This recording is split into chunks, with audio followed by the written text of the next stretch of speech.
वो कानून ना होता तो शायद कुछ और लोगों को बचाया जा सकता था। वो कानून ना होता तो शायद कुछ और बच्चे अपनी माँ के आंचल से नहीं बिछड़ते। वो कानून ना होता तो शायद कुछ भाइयों की बहनें आज जिंदा होती। लेकिन उस कानून ने सब खत्म कर दिया।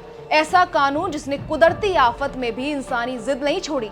और नतीजा ये हुआ कि मर्द तो किसी तरह बच गए, लेकिन औरतें चीखते चीखते ही मलबे में दबकर लाश बन गई।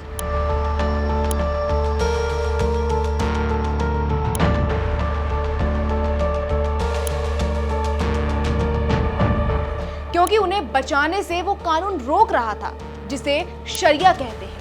अफगानिस्तान के तालिबान में लागू इस कानून में तब भी कोई ढील नहीं मिली, जब पूरा देश भूकंप से आई तबाही झेल रहा था। जिंदा लोग बच गए और लोगों को जिंदा बचाना तो चाह रहे थे, लेकिन वो किसी भी औरत को नहीं बचा पा रहे थे, क्योंकि औरत को हाथ लगाकर बचाने का मतलब कुदरती आफत से जिंदा रहने के बाद भी खुद को मौत के मुंह में ढकेलना जैसा ही होता।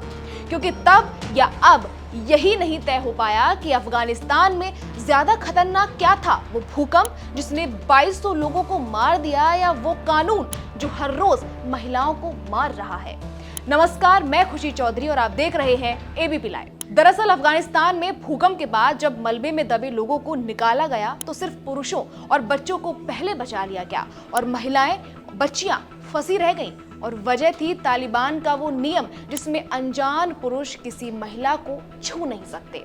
इसका मतलब ये हुआ, महिलाएं चीखती रहेंगी, अपनी जान बचाने की गुहार लगाती रहेंगी, लेकिन इंसानियत से ज्यादा कानून पहले है, जिसकी वजह से महिलाओं को मरना पड़ा। अगर वहां महिला बचाव कर्मी मौजूद नहीं हो तो किसी घायल महिला को मलबे से बाहर निकालना तक मुश्किल हो जाता है। तालिबान के कानून के हिसाब से अजनबी पुरुष अगर किसी महिला को छुएगा तो उसे कड़ी सजा मिल सकती है। तालिबान के शासन में महिलाओं को लेकर कई सख्त नियम कानून हैं, जिन्हें लैंगिक कानून कहा जाता है।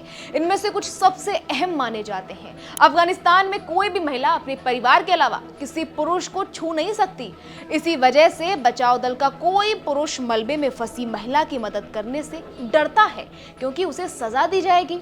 आपको बता दें, अफगानिस्तान में महिलाएं बिना करीबी पुरुष रिश्तेदार के घर से बाहर नहीं निकल सकती। ऐसे में वो मदद के लिए खुद सामने नहीं आ पाती।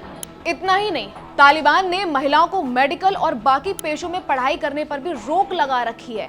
इसका नतीजा ये हुआ कि वहां महिला डॉक्टर्स, नर्स या रेस्क्यू वर्कर लगभग ना के बराबर ही हैं, और लड़कियों की पढ़ाई भी 6ठी क्लास के बाद बंद करवा दी गई है।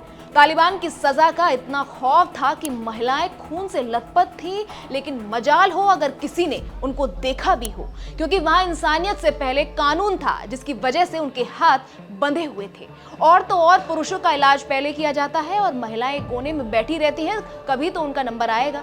कुछ रिपोर्ट्स में ये भी बताया गया कि एक अस्पताल में महिलाएं कर्मचारी हैं भी नहीं, मतलब महिला होना किसी गुनाह से कम नहीं है। अफगानिस्तान में महिलाएं सिर्फ मलबे में नहीं दबी, वो एक ऐसी सोच के नीचे दबी हैं जो उन्हें इंसान मानती ही नहीं। तालिबान का कानून कहता है औरत को छूना गुनाह है, लेकिन कोई ये क्यों नहीं कहता कि उसे मरने देना इंसानियत का सबसे बड़ा गुनाह है।